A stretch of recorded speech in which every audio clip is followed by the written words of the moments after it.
ريال مدريد نادي كبير، كبير جدا، لكن ما بيعرف يودع الكبار، ما بيعرف يحترم أساطيره.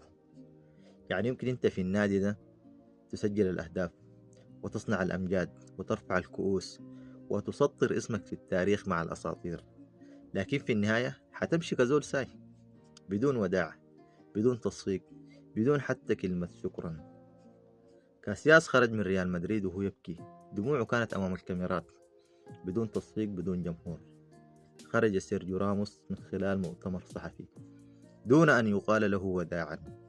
خرج الأسطورة كريستيانو رونالدو، أفضل لاعب في تاريخ النادي والهداف التاريخي لريال مدريد، خرج كزول ساي، دون توديع ودون تصفيق ودون حتى إقامة حفل تكريم لأفضل لاعب في تاريخ النادي.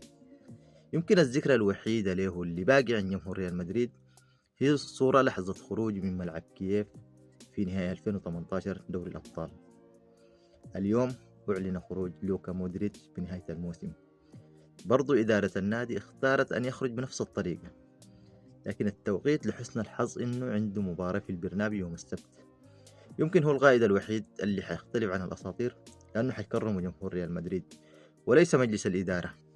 وده الفرق، ريال مدريد نادي بيحترم الإنجازات أكثر من الإنسان. يعني يمكن إنك أنت تقدم عمرك وسنينك وتعبك وخدمتك للنادي ده، لكن في النهاية بينهوا عقدك وبيودعوك من خلال بيان دون أن يقال لك شكرا. شكرا على ما قدمته للنادي، شكرا على الإنجازات اللي حققتها.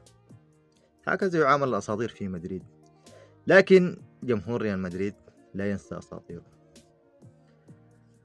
لن ينسى تمريرات لوكا مودريتش الساحرة، ولا حتى أهداف كريستيانو، ولا تصديات كاسياس، ولا حتى تدخلات سيرجيو راموس.